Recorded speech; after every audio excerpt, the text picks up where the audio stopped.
Welcome to our YouTube channel one touch physics. આપણે આ વિડીયોમાં ચાક ગતિ વિશે સહેજ આગળ અભ્યાસ કરીશું।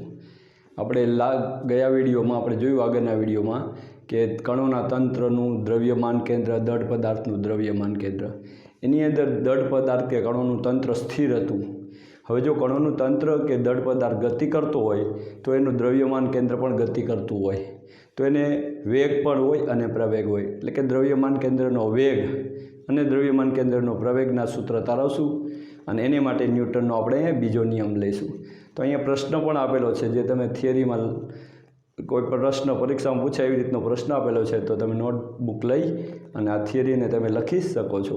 તો અહીંયા પ્રશ્નમાં આપણે વાંચીએ શું છે, તો n કણોના બનેલા તંત્રનું દ્રવ્યમાન કેન્દ્રનું સૂત્ર લખી અને તેના પર લાગતા બળનું સૂત્ર મેળવો। બીજું અથવા પ્રશ્ન આપ્યો છે n કણોના બનેલા તંત્ર માટે ન્યૂટનનો બીજો નિયમ સમજાવો। તો આપણે વાત કરીએ કે ધારો કે તંત્ર n કણોનું બનેલું છે, ધારો કે તંત્ર n કણોનું બનેલું છે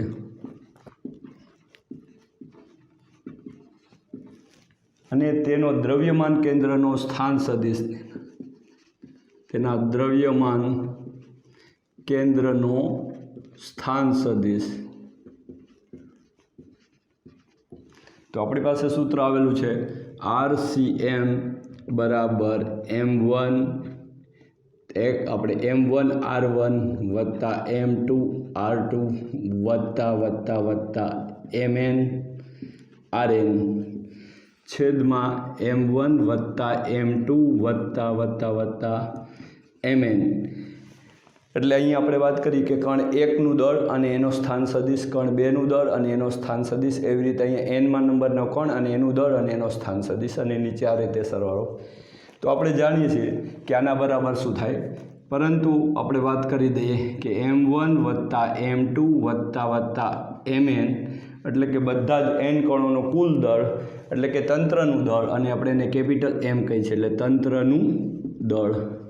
તો એ કેપિટલ M આવશે, એને સામે લઈ જાય એટલે આપણી પાસે સીધું સૂત્ર આવશે RMRSCM, CM એટલે સેન્ટર ઓફ માસ બરાબર M1 R1 વત્તા M2 R2 વત્તા MN RN, આ રીતે થશે। હવે આપણે વાત કરીએ કે તંત્ર ગતિ કરે છે, n કણોનું બનેલું હોય કે દળ પદાર્થ ગતિ કરે છે, તો એનું દ્રવ્યમાન પણ કેન્દ્ર સાથે સાથે ગતિ કરતું હોય। તો આપણે અહીં એવું ધારીશું કે બધા કણોના જે દળ જે છે સમય સાથે બદલાતા નથી, એટલે આ દળ M1 M2 એ ચલ રાશિ નથી, અચળ છે। ખાલી R1 એટલે કે કણો ઉપર બળ લાગવાથી કણોના સ્થાન બદલાય છે, એટલે R1 R2 એ બધા બદલાય છે। એટલે આપણે સમયની સાપેક્ષે વિકલન લઈએ, સમય ટીની સાપેક્ષે વિકલન લેતા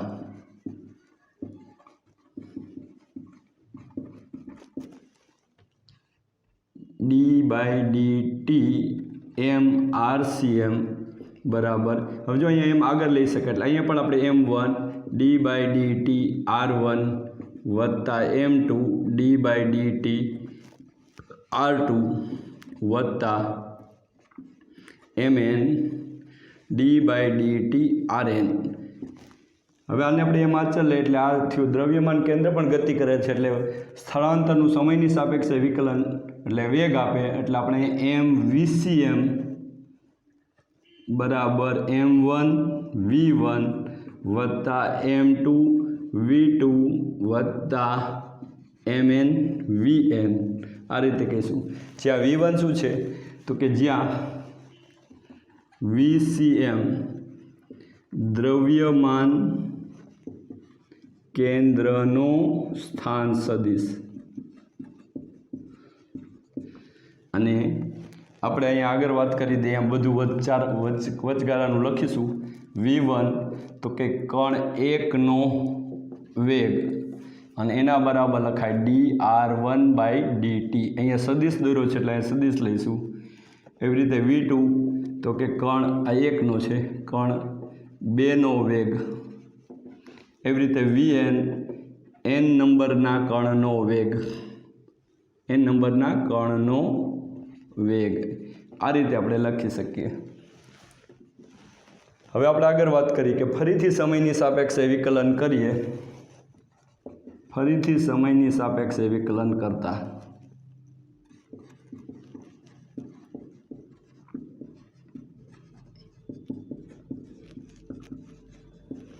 તો આપણે અહીંયા એમ નામ રાખીએ d/dt VCM બરાબર m1 dV1/dt વત્તા m2 dV2/dt વત્તા mn dVn/dt આ રીતે થશે।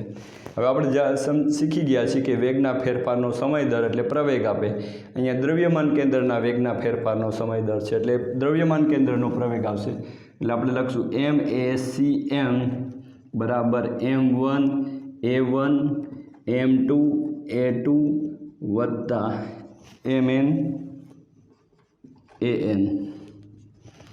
જ્યાં A1 શું છે એ આપણે અહીંયા લખીએ, જ્યાં A1 કણ એકનો પ્રવેગ અને ACM જે આપણે વાત કરી દીધી ACM એ દ્રવ્યમાન કેન્દ્રનો પ્રવેગ। આવી રીતે AN તો કે n નંબરના કણનો પ્રવેગ। આ વચ્ચે આવી રીતે લખતું જવું પડે, બરાબર। આપણે અહીંયા સૂત્રાત્મક છે એટલે આપણે વ્યવસ્થિત થાય રીતે। હવે દળ ગુણ્યા પ્રવેગ એટલે ન્યૂટનના બીજા નિયમ મુજબ બળ થશે।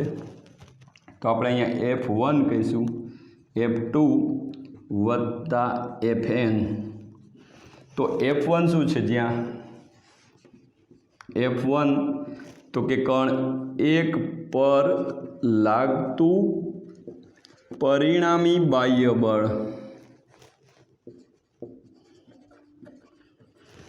આપણે n કણોનું તંત્ર છે તો દરેક કણો પર જુદા જુદા બળો લાગતા હોય તો કણ એક પર માનો કે 3 બળો લાગતા હોય તો ત્રણેય બળોનો સદિશ સરવાળો એને પરિણામી બળ કહેવાય। અને અહીંયા બાહ્ય બળ, આમાં આપણે એક વાત કરીએ કે તંત્રમાં માનો કે 2 કણોનું તંત્ર છે તો એક કણ જે એક કહીએ અને બીજો કણ કહીએ તો કણ 1 પર 2 વડે લાગતું બળ, કણ 2 પર 1 વડે લાગતું બળ, આવા બળો રહ્યા એ આંતરિક બળો કહેવાય। એકબીજા કણ વડે એકબીજા પર લાગતા બળોને આંતરિક બળો કહેવાય। તંત્રના અંદરના ઘટકો વડે એકબીજા પર લાગતા બળો છે, તેથી આંતરિક બળો છે।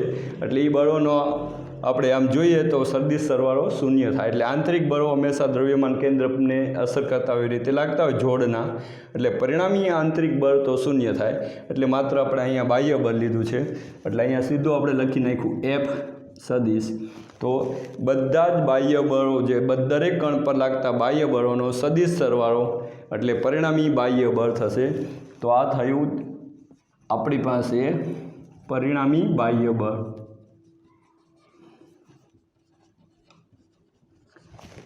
તો આને આપણે કહેવાય ન્યૂટન n કણોના બનેલા તંત્ર માટે ન્યૂટનનો બીજો નિયમ।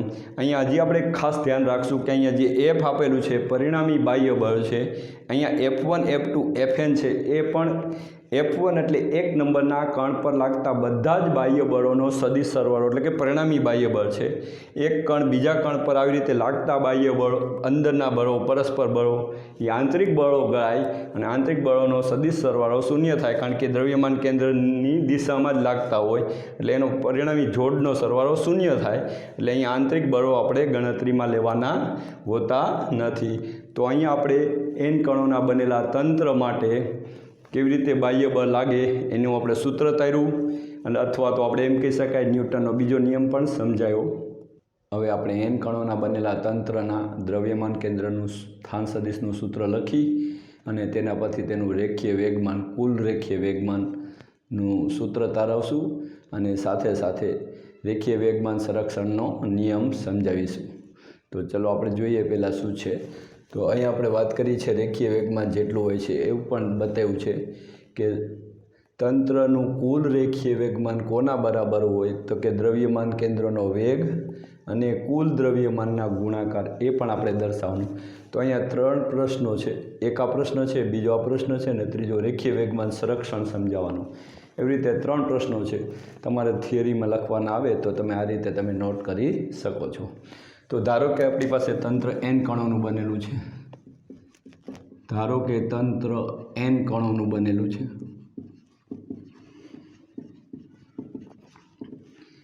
અને તેના દ્રવ્યમાન કેન્દ્રનો સ્થાન સદિશ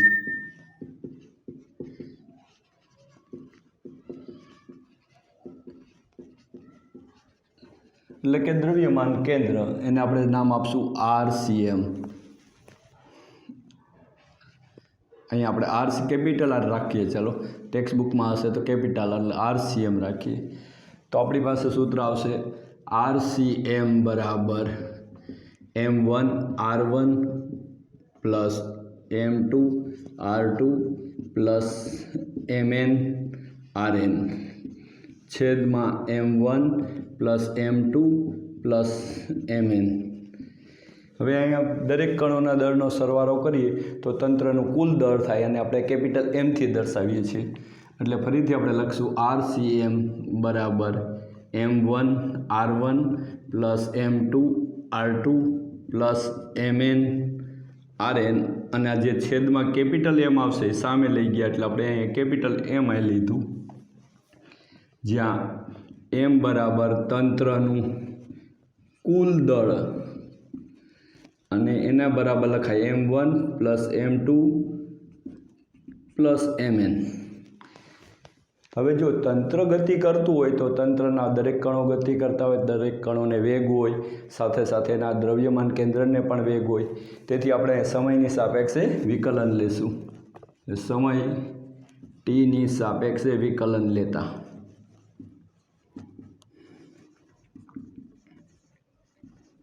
બીજી એક વાત કરીએ કે તંત્રના દરેક કણોના દળ સમય સાથે બદલાતા નથી અને તંત્રનું કુલ દળ પણ સમય સાથે બદલાતું નથી, એટલે એને અચળ ગણીશું. એટલે એ બહાર લઈ લઈશું. d/dt RCM બરાબર M1 d/dt R1 વત્તા M2 d/dt R2 વત્તા MN d/dt RN. આ રીતે થશે. હવે સ્થળાંતરના ફેરફારનો દર એટલે વેગ આપશે. એટલે અહીંયા આપણે પણ દ્રવ્યમાન કેન્દ્રના સ્થાનનો પણ સમય સાથે બદલાવ થાય એટલે કે વેગ થશે. એટલે આને લખશું MVCM દ્રવ્યમાન કેન્દ્રનો વેગ બરાબર M1 V1 M2 V2 વત્તા MN VN, જ્યાં V1 તો કે કણ એકનો વેગ અને એને આપણે લખી શકાય dR1/dt. આવી રીતે કણ 2 કણ 3 એવી રીતે કણ n નંબરના કણનો પણ વેગ લખી શકીએ. હવે બીજી વાત કરીએ દર ગુણ્યા વેગ એટલે કે રેખીય વેગમાન થાય એટલે કણ એકનું વેગમાન. એટલે અહીંયા MVCM બરાબર P1 વત્તા P2 વત્તા PN એટલે કે nમાં કણનું, જ્યાં P1 શું છે તો કે P1 તો કે કણ એકનું રેખીય વેગમાન અને PN n નંબરના કણનું રેખીય વેગમાન. આ રીતે આપણી પાસે થશે. એટલે દરેક કણોના રેખીય વેગમાનનો સરવાળો કરીએ એટલે તંત્રનું કુલ રેખીય વેગમાન મળશે. એટલે MVCM બરાબર P, જ્યાં P શું છે તો કે તંત્રનું કુલ રેખીય વેગમાન. તો આપણે અહીં જો તારવવાનું હતું કે દર્શાવો કે જો અહીંયા પ્રશ્ન છે આપણી પાસે n કણોના બનેલા તંત્રનું દ્રવ્યમાન કેન્દ્રનું સૂત્ર લખો. આવ્યું દર્શાવો કે તંત્રનું કુલ દ્રવ્યમાન અને તેના દ્રવ્યમાન કેન્દ્રના વેગનો ગુણાકાર તંત્રનું કુલ દ્રવ્યમાન અને તેના દ્રવ્યમાન કેન્દ્રના વેગનો ગુણાકાર તંત્રના કુલ રેખીય વેગમાન જેટલો થાય છે, આવું દર્શાવવાનું. તો અહીંયા સુધી જવાનું. હવે આપણે સહેજ આગળ વાત કરીએ. સમય ટીની સાપેક્ષે ફરીથી વિકલન લેતા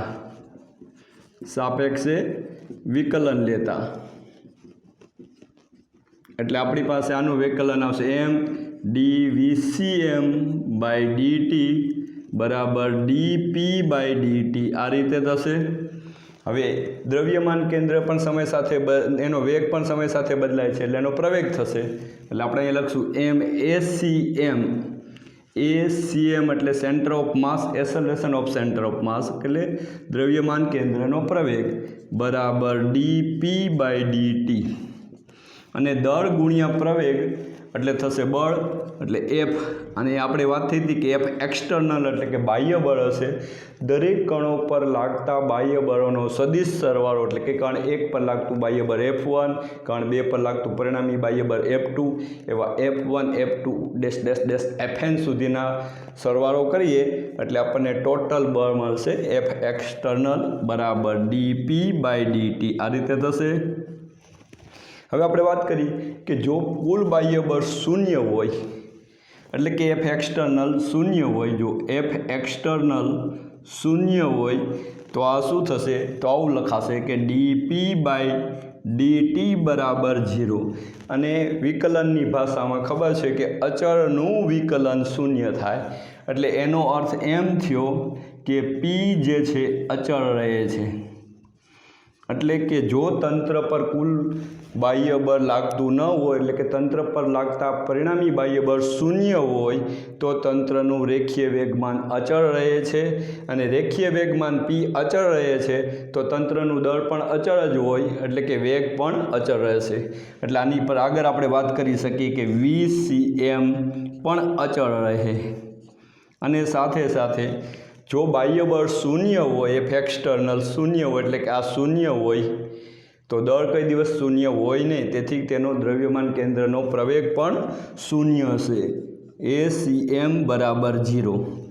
તો આ થયું વેગમાન સંરક્ષણનો નિયમ. અહીં આપણે આ રીતે રજૂ કરી શકીએ, જો તંત્ર પર લાગતા પરિણામી બાહ્ય બળ શૂન્ય હોય એટલે કે આ શૂન્ય હોય તો dp/dt બરાબર 0 થાય. અને વિકલનની ભાષામાં એમ કહે છે કે અચળનું વિકલન શૂન્ય થાય એટલે P અચળ થયો. P એટલે રેખીય વેગમાન, રેખીય વેગમાન P અચળ એટલે કે દળ તો અચળ છે એટલે કે તંત્રના દ્રવ્યમાન કેન્દ્રનો વેગ પણ અચળ રહેશે. અથવા આપણે F એક્સટર્નલ શૂન્ય કીધું એટલે આ શૂન્ય કીધું તો આ તો શૂન્ય હોઈ શકે નહીં એટલે કે પ્રવેગ શૂન્ય હોય. એટલે આપણે અહીંયા દ્રવ્યમાનના બે આપણે વેગનું સૂત્ર રેખીય વેગમાનનું અને રેખીય વેગમાનના સંરક્ષણની વાત પણ કરી દીધી. અને આગળના જે ટોપિકમાં આપણે બળની વાત કરી હતી કે ન્યૂટનનો બીજો નિયમ તારવી શકાય. હવે આપણે અહીં એક નવો પ્રશ્ન છે જોઈએ. પ્રક્ષેપ પદાર્થના વિસ્ફોટ પહેલાં અને પછી તેના દ્રવ્યમાન કેન્દ્રના ગતિપથની ચર્ચા કરો. તો આપણે એક વિસ્ફોટક પદાર્થને અહીંથી પ્રક્ષેપિત કરવામાં આવે છે એટલે એની પ્રક્ષિપ્ત ગતિ થશે. અને આપણે ચેપ્ટર 4માં ભણી ગયા છીએ કે પ્રક્ષિપ્ત ગતિ હોય તો એનો ગતિપથ પરવલયાકાર હોય. એટલે એ પ્રક્ષેપ પદાર્થ અહીંથી સ્ટાર્ટ કરીને અહીંયા સુધી આવે છે તો એનો ગતિપથ પરવલયાકાર છે. અને તે માત્ર ગુરુત્વાકર્ષણ બળની અસર હેઠળ, બાહ્ય બળ એની પર ગુરુત્વાકર્ષણ બળ જ લાગે છે એની અસર હેઠળ જ એ ગતિ કરે છે. એટલે એનો પરવલયાકાર માર્ગ છે. પણ એક્ઝેક્ટ અહીંયા આવે છે ત્યારે એનો વિસ્ફોટ થાય છે અને વિસ્ફોટને કારણે ઉદ્ભવતું બળ એ એના ટુકડાઓને ગતિ ઉર્જા રૂપે આપે છે. આથી એના ટુકડાઓ જુદી જુદી દિશામાં ગતિ કરશે.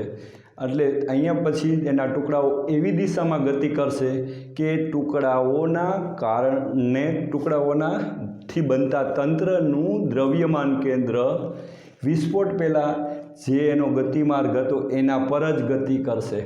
એટલે વિસ્ફોટ પહેલાં એનો ગતિમાર્ગ હતો, અહીંયા વિસ્ફોટ થયો પછી પણ એના ટુકડાઓ એવી દિશામાં ગતિ કરશે કે જેથી ટુકડાઓથી બનતા તંત્રનું દ્રવ્યમાન કેન્દ્ર વિસ્ફોટ પહેલાં જે ગતિમાર્ગ હતો એ ગતિમાર્ગ પર જ ગતિ કરશે. કારણ કે અહીંયા જે બળ લાગ્યું છે એ આંતરિક બળ છે એટલે એને બાહ્ય બળ ગણી શકાય નહીં. એટલે એના વેગમાનનો સંરક્ષણ થાય છે રેખીય વેગમાનનું. એટલે કે એનો વેગ અચળ રહે છે. એટલે કે જે વેગ હોય છે એ વેગથી જ ગતિ કરશે અને પ્રક્ષેપ પદાર્થના જે વેગમાં ફેરફાર થાય એ મુજબ જ થશે. એટલે અહીંયા આપણે પ્રક્ષેપ પદાર્થના વિસ્ફોટ પહેલાં અને પછીની ચર્ચા કરી. અહીંયા વિસ્ફોટ થાય ત્યારે બળ ઉત્પન્ન થાય છે કારણ કે વિસ્ફોટક પદાર્થના અણુ બંધન તૂટે એટલે ઉદ્ભવતી ઉર્જા એટલે કે બળ ટુકડાઓને ગતિ ઉર્જા રૂપે મળે. એટલે ટુકડા એવી દિશામાં ગતિ કરે કે ટુકડાઓથી બનતું તંત્રના દ્રવ્યમાન કેન્દ્રનો વેગ એટલે કે ગતિપથ, દ્રવ્યમાન કેન્દ્રનો ગતિપથ આ પર જ હશે. હવે આપણે એક છેલ્લો પ્રશ્ન દ્રવ્યમાન કેન્દ્રને લગતો કે દળ પદાર્થ કે દ્રવ્ય કણોના બનેલા તંત્ર માટેની બાબતમાં એક છેલ્લો પ્રશ્ન આપણે સમજી લઈએ. તંત્રના જુદા જુદા ભાગોની ગતિને, તંત્રના ભાગો એની ગતિ, જુદા જુદા ભાગોની ગતિને એક દ્રવ્યમાન કેન્દ્રની ગતિ અને દ્રવ્યમાન કેન્દ્રને અનુલક્ષીને થતી ગતિમાં વિભાજન કરી શકાય એવું સમજવાનું છે આપણે. તો એને માટે આપણે એક ઉદાહરણ લઈએ. ઉદાહરણ આપીને સમજાવો તો કે ધારો કે આપણી પાસે એક રેડિયમ છે. તો રેડિયમ જે છે એ radioactive nucleus, radioactive તત્વ છે. એટલે કે એમાંથી એના ન્યુક્લિયસનું વિઘટન થઈ અને રેડોન અને આલ્ફા કણ બનતા હોય છે. એટલે રેડિયમ એ રેડિયો એક્ટિવ તત્વ છે જે તમે ધોરણ 12માં ચેપ્ટર ન્યુક્લિયસ આવશે એની અંદર વિસ્તૃતમાં તમે સમજશો. તો આપણે અહીંયા વાત કરી દઈએ કે આ એનો ગતિ માર્ગ છે. એટલે રેડિયમ, ધારો કે અચળ વેગથી ગતિ કરતું રેડિયમ આ ગતિપથ પર આમાં આવે છે અને એક જેટ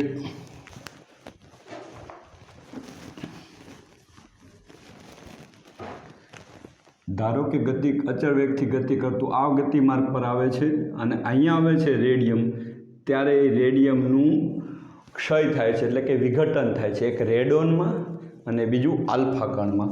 તો એની આપણે વાત કરી દઈએ તો એ એવી રીતે અહીંયા આપણે આ રેડોન હતું, આપણે રેડિયમ હતું, ચલો આ રેડિયમ અહીંયા આવ્યું ત્યારે એનું વિઘટન થયું અને આપણે આમ બે વાત કરી દઈએ. તો આ જે છે એને આપણે નામ આપશું રેડોન અને એની દિશામાં આમ આપણે અહીંયા લઈ અને અહીંયા આપશું આપણે આલ્ફા કણ આપશું. આલ્ફા કણ એટલે He, હિલિયમનું ન્યુક્લિયસ 2He4 કે હિલિયમના ન્યુક્લિયસની અંદર 2 પ્રોટોન અને 2 ન્યુટ્રોન છે એટલે એ આલ્ફા કણ કહી શકાય. એટલે અહીંયા આપણે વાત કરી દીધી કે જો રેડોન અહીંયા આ બિંદુ પાસે આવે છે ત્યારે એનું વિઘટન થાય એટલે કે ક્ષય થાય છે, એટલે કે રેડિયો એક્ટિવ પ્રક્રિયા થાય છે અને 2 ટુકડા થાય છે, એક રેડોન અને બીજો એનો આલ્ફા કણ. હવે રેડોન છે એ હેવી કણ છે આલ્ફા કણની સરખામણીમાં. એટલે આલ્ફા એ જ્યારે ક્ષય પામે છે ત્યારે ઉત્પન્ન થતી ઉર્જા, એટલે કે ઉત્પન્ન થતું બળ એને આંતરિક બળ કહેવાય. ક્ષય વખતે, વિઘટન વખતે ઉત્પન્ન થતું બળ આંતરિક બળ છે કે જે એને બાહ્ય બળ ગણી શકાય નહીં, એટલે કે એના ગતિ માર્ગ પર કોઈ ફેરફાર કરી શકતું નથી. પરંતુ ક્ષય એટલે કે વિઘટન થયા પછી ટુકડાઓ એવી દિશામાં ગતિ કરે છે કે એ ટુકડાઓથી બનતું તંત્રનું દ્રવ્યમાન કેન્દ્ર, એ રેડોન જે ક્ષય થયો રેડિયમ એ પહેલાં જે માર્ગે ગતિ કરતું હતું એ માર્ગ પર જ ગતિ કરે. એ ટુકડાઓ આમ ગતિ કરશે, રેડોન અને હિલિયમ આલ્ફા કણ આ બાજુ ગતિ કરશે, તો એ બંને ટુકડાઓથી બનતા તંત્રનું દ્રવ્યમાન કેન્દ્ર તો આ મૂળ માર્ગ પર ગતિ કરશે. એટલે અહીંયા આપણે દ્રવ્યમાન કેન્દ્રની ગતિ થઈ. આ આકૃતિ એ સમજીએ. હવે આપણે એવી નિર્દેશ ફ્રેમ આપણે બહારથી જોતા હતા, આ જે પ્રક્રિયા હતી એની આપણે બહારથી જોતા હતા. હવે આપણે એ રેડિયમના આ જે તંત્ર છે, રેડિયમ જે છે એના ન્યુક્લિયસ એટલે કે એના દ્રવ્યમાન કેન્દ્ર પર બેસીને, એટલે કે એને અનુલક્ષીને, એટલે કે એવી નિર્દેશ ફ્રેમમાંથી આપણે અવલોકન કરીએ છીએ કે જે નિર્દેશ ફ્રેમની અંદર દ્રવ્યમાન કેન્દ્ર સ્થિર છે અને જો વિક્ષય પામે એટલે વિઘટન, તો કેવી રીતે થશે? તો કે આ સપોઝ આપણો આ રેડિયમ છે અને એનું વિઘટન થયું, તો વિઘટન થતા ટુકડાઓ વિરુદ્ધ દિશામાં ફંગોળાશે. એટલે આપણે અહીંયા વાત કરી દઈએ, અહીંયા રેડોનનો ટુકડો છે અને અહીંયા આલ્ફા કણનો ટુકડો છે. આલ્ફા કણ એટલે He, હિલિયમ એ આ બાજુ ગતિ કરતો હશે અને રેડોન આ બાજુ. પણ જો રેડોન હેવી છે એટલે એ નજીક જ છે, એને બેને ગતિ ઉર્જા મળી હોય પણ આનું દળ વધારે છે એટલે એને ઓછું દૂર ઘસેડ્યું હોય, પણ બંનેનું તંત્રનું દ્રવ્યમાન કેન્દ્ર તો અહીંયા હશે. એટલે આ જે હતું આપણે એ રેડોન ક્ષય થયા પહેલાંની વાત હતી, એટલે અહીંયા ક્ષય થઈ જાય રેડિયમનું અને એના ટુકડાઓ ફંગોળાય તો એનું દ્રવ્યમાન કેન્દ્ર અહીંયા જ હશે, જે પહેલાં સ્થિર હતું એવી રીતે સ્થિર હશે. એટલે આપણે અહીંયા વાત કરી, આ આકૃતિ બી કહી. એટલે અહીંયા આપણે બે જો અહીંયા દ્રવ્યમાન કેન્દ્રની ગતિ બતાવી અને દ્રવ્યમાન કેન્દ્રને અનુલક્ષીને પાછું આપણે અવલોકન કરીએ. એટલે દ્રવ્યમાન કેન્દ્રની અંદર બેસીને અવલોકન કરીએ તો 2 ટુકડા ફંગોળાઈ જાય પણ વિરુદ્ધ દિશામાં. એટલે દ્રવ્યમાન કેન્દ્ર સ્થિર હતું અને સ્થિર જ રહે છે ક્ષય પહેલાં અને ક્ષય પછી. એટલે એને વિભાજન કરી શકાય. એટલે આપણે એકની એક જ પ્રક્રિયાને બે રીતે આવી રીતે ગતિથી બતાવી શકીએ. પણ આમાં આપણે જે છે નિર્દેશ ફ્રેમ એ આ 12 છે અને આની અંદર નિર્દેશ ફ્રેમ એના દ્રવ્યમાન કેન્દ્ર પર મૂકીને વાત કરેલી છે. એટલે અહીંયા આપણે વિભાજન કરી શકાય. તો આપણે અહીંયા દ્રવ્યમાન કેન્દ્રને લગતા વેગ, પ્રવેગ, પછી એના આ ગતિના વિભાજનની ચર્ચા કરી. તો તમે વિડીયોને લાઈક કરો, શેર કરો અને આપણી ચેનલને સબસ્ક્રાઈબ કરો. Thank you.